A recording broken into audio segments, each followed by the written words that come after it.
ஒரு higher vibration அனுப்பிச்சாங்க. Hi vibration அனுப்பிச்சு வச்ச அதுங்கிறப்போ அதுல அந்த உயிரிழப்பு நிறைய இருந்தது. அப்ப நீங்க சொன்ன மாதிரி தற்காலிகமாக நம்ம வந்து மாற்றத்தை கொண்டு வந்தோம் உலகத்துல. அதாவது உலகமே ஸ்தம்பிச்சு போச்சு, அப்ரிஷியேட் பண்ண தொடங்கினோம், நிறைய பேர் ஆன்மீகத்திலாம் வந்தாங்க, அதெல்லாம் ஒரு பாசிட்டிவிட்டி.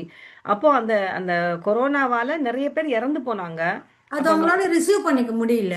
நிறைய பேர் வந்து நல்ல பாசிட்டிவா இருக்கிறவங்க அவங்களாம் கூட நிறைய பேர் இறந்து போனாங்க தானே. மேபி அவங்களோட டைம் இஸ் ஆப்ங்கிறதுனால இறந்து போனாங்கன்னு அப்படி எடுத்துக்கலாமா? இல்லை மேடம். இப்ப வந்து நல்லவங்கள இருக்கலாம்.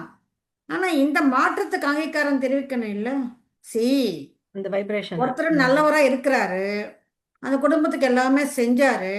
மூன்றாவது தலைமுறையில் அந்த பொண்ணு வந்து இன்டர்காஸ்ட் மேரேஜ் பண்ணிக்கும் போது அது வேண்டாம்னு சொன்னா அது ஆ, நல்லவர் தானே, அப்புறம் ஏன் வேண்டாம்னு சொன்னாரு? ஸோ ம். அவங்களுக்குன்னு ஒரு சில நியதிகள் இருக்கும். இங்க நல்லவங்க கெட்டவங்கன்றது கிடையாது மேடம்.